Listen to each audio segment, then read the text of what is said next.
বিয়ের পর নাকি সেক্স লাইফ বা রোম্যান্স একদম বোরিং হয়ে যায়। একদম ভুল কথা। যারা এই কথা বলে তারা সম্পর্কের আসল গভীরতাটাই বোঝেনি। গার্লফ্রেন্ডের সাথে হয়তো আপনি আপনার সেরা রূপটা শেয়ার করেন, কিন্তু বউয়ের সাথে আপনি শেয়ার করেন আপনার আসল চেহারাটা, মানে আসল রূপটা।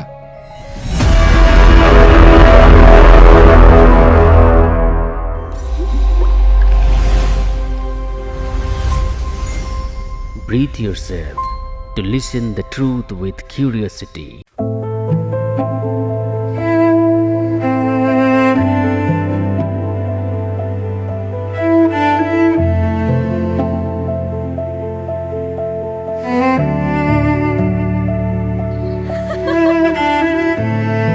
A little something Oh for wow, you. thank you. I love this song. I'm so happy.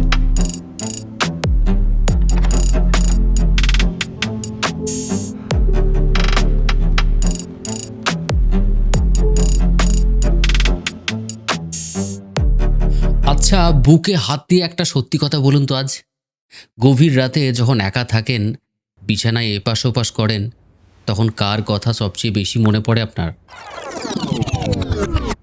আপনার সেই চনমনে পারফিউমের গন্ধমাখা গ্ল্যামারাস গার্লফ্রেন্ড, নাকি সারাদিন ঘর সামলানো রাতের চাদরের উষ্ণতায় ধরা দেওয়া নিজের বউ? দেখুন, আজকের টপিকটা একটু হট। হয়তো আপনি ভাবতে পারেন আমরা নোংরা কথা বলছি। ব্যাপারটা মোটেও এরকম নয়। আজকের যে আলোচনাটা হবে সেটা হচ্ছে সমাজের লোকেরা, মানে আমরা যেটা করে থাকি বা ভেবে থাকি, সমাজের সেই আয়নাটাই আপনার মুখের সামনে তুলে ধরতে এসেছি। কোনো সামাজিক লোকাচার নয়, কোনো নীতিবাক্য নয়। আজ আমরা একদম আপনার মনের ঘর পর্যন্ত ঢুকব। কার কাছে একজন পুরুষ সবচেয়ে বেশি নিজের কথা বলতে পারে? কার সাথে শারীরিক আর মানসিক কেমিস্ট্রিটা আপনার সবচেয়ে বেশি জমে ওঠে? কার ছোঁয়া আপনাকে পাগল করে আর কার ছোঁয়া আপনাকে শান্তি দেয়? আজকের ভিডিওটা কিছু মিনিটের হতে যাচ্ছে, আর আমি আপনাকে গ্যারান্টি দিচ্ছি আজকের এই রোমান্টিক রাইডের একটা সেকেন্ডও আপনি মিস করতে চাইবেন না। গার্লফ্রেন্ডের কাছে মানুষ যখন যায় তখন মনের ভেতর একটা অন্যরকম হরমোন কাজ করে, যাকে বলে অ্যাড্রেনালিন রাশ। কিন্তু কেন হয় এরকমটা? কারণ এখানে একটা লুকোচুরি ব্যাপার আছে। এই যে বাড়ির চোখে ধুলো দিয়ে দেখা করা, বা কোনো হোটেলের বন্ধ ঘরে বা গাড়ির ব্যাক সিটে কাটানো কয়েকটা নিঝুম মুহূর্ত, এর মধ্যে একটা রোম্যান্স আর সেক্স অ্যাপিল থাকে, তা কিন্তু অন্য কোথাও পাওয়াটা খুব কঠিন। শারীরিক সম্পর্কের দিক থেকে গার্লফ্রেন্ডের স্থান কিন্তু সবসময় উঁচুতে থাকে। কেন জানেন? কারণ এখানে একটা ফ্যান্টাসি কাজ করে। সে যখন সেজে গুজে আপনার সামনে আসে, তখন আপনার মনে হয় পৃথিবীর সবচেয়ে আকর্ষণীয় নারী আপনার সামনে।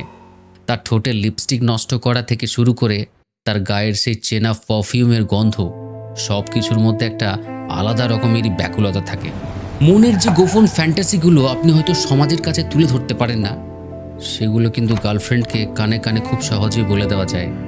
কারণ সে আপনার ভেতরের সেই প্রেমিক সত্তাটাকে চেনে, আপনার ভেতরের কামনার আগুনটাকে বোঝে। এবারে চাকা ঘোরানো যাক একটু বউয়ের দিকে।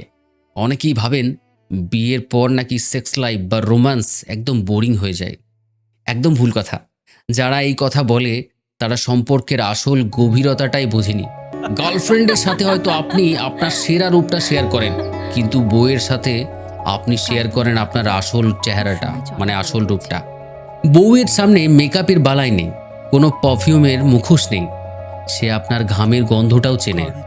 আর যদি বলি সেই চরম ঘনিষ্ঠতার কথা, বিছানার ভেতরের রসায়নের কথা, শুনুন, গার্লফ্রেন্ডের সাথে একটা তাড়াহুড়ো কাজ করে, মানে কিছু একটা হারানোর ভয়। কিন্তু বউয়ের সাথে চাদরের নিচে যে খেলাটা চলে তার নাম পরম অধিকার। সেখানে কোনো তাড়া নেই। মাঝরাতে হুট করে ঘুম ভেঙে যাওয়া, পাশ ফিরে তাকে জড়িয়ে ধরা, আর উষ্ণ শরীরের গন্ধ নিতে নিতে আবার ঘুমিয়ে যাওয়া, এ যে একটা তীব্র শারীরিক এবং মানসিক আধ্যাত্মিকতা, এইটা পৃথিবীর কোনো গার্লফ্রেন্ড দিতে পারবে না। বউয়ের সাথে শারীরিক প্রক্রিয়াটা হলো সারাদিনের সমস্ত যুদ্ধ শেষ করে ঘরে ফিরে একটু পরম শান্তি পাওয়ার চাবিকাঠি, যেখানে কামনার সাথে মিশে আছে এক অদ্ভুত নির্ভরতা। আপনি যখন আপনার বউয়ের বুকে মাথা রাখেন, তখন আপনি শুধু আপনার শরীরটা সঁপে দিচ্ছেন না, আপনার মনের সমস্ত দুর্বলতা, আপনার সমস্ত ভয়কে তার কাছে সঁপে দিচ্ছেন। এই লেভেলের নিজের কথা, এই লেভেলের আপন অনুভূতি কি অন্য কোথাও পাওয়া সম্ভব? তাহলে আসল সত্যটা কি? কে বেশি নিজের? চলুন একটু চটপট তুলনা করে নেওয়া যাক। পয়েন্ট নাম্বার 1, গার্লফ্রেন্ডের সাথে সম্পর্কটা হলো কোকা কোলার মতো, মানে খুললেই ঝাঁঝ, তীব্র আনন্দ, কিন্তু বেশিক্ষণ থাকে না, জানেন তো। বউয়ের সাথে সম্পর্কটা হলো গরম চায়ের মতো, আস্তে আস্তে চুমুক দিতে হয়, আর প্রতি চুমুকেই শরীর আর মন চাঙ্গা হয়ে ওঠে। পয়েন্ট নাম্বার 2, গার্লফ্রেন্ডের সাথে একটা অ্যাডভেঞ্চার আছে, নতুন কিছু এক্সপেরিমেন্ট করার চটপট তাগিদ আছে। কিন্তু বউয়ের সাথে যেটা আছে সেটা হলো নিঃশর্ত আত্মসমর্পণ, যেখানে কোনো জাজমেন্টের ভয় নেই। আপনি যেমন, আপনার পার্টনার আপনাকে সেইভাবেই গ্রহণ করছে। পয়েন্ট নাম্বার 3, আপনার ফ্যান্টাসির কথা হয়তো গার্লফ্রেন্ডকে বলতে পারবেন, কিন্তু আপনার কান্নার কথা, আপনার হেরে যাওয়ার কথা আপনি শুধু আপনার বউকেই বলতে পারবেন। কারণ আপনি জানেন, পৃথিবী ছেড়ে চলে গেলেও এই মানুষটা আপনার পাশেই থাকবে। তাহলে ভিডিওর শেষে এসে উইনারটা কে হলো? কে আপনার সবচেয়ে বেশি আপন? তাহলে উত্তরটা লুকিয়ে আছে আপনার নিজের হাতেই। একজন পুরুষ তখনই বেশি সুখী হয় যখন সে একটা পারফেক্ট কম্বিনেশন তৈরি করতে পারে। তার মানে কি? মানেটা হলো, আপনার ঘরের বউকে যদি আপনি শুধু সংসারের চালিকা শক্তি না ভেবে তাকে একটা গার্লফ্রেন্ড হিসেবে ট্রিট করতে পারেন, তাহলে তো লাইফ ঝিঙ্গালালা। উইকেন্ডে বউকে ডেটে নিয়ে যান, তাকেও মাঝরাতে সারপ্রাইজ দিন। যখন আপনার বউ আপনার বেস্ট গার্লফ্রেন্ড হয়ে উঠবে, তখন পৃথিবীর কোনো শক্তি আপনাদের আলাদা করতে পারবে না। তাহলে বস, আপনার জীবনসঙ্গী বা আপনার পার্টনারের সাথে আপনার রসায়নটা কেমন? কমেন্ট বক্সে কমেন্ট করুন তো দেখি। ভিডিওটা ভালো লাগলে লাইক ঠুকুন, আর আমাদের চ্যানেলটা সাবস্ক্রাইব করুন আরও কিছু ইনফরমেটিভ ভিডিও পেতে। পাশে বেল আইকনটা চাপ দিন। দেখা হচ্ছে পরের ভিডিওতে, ততক্ষণের জন্য টাটা।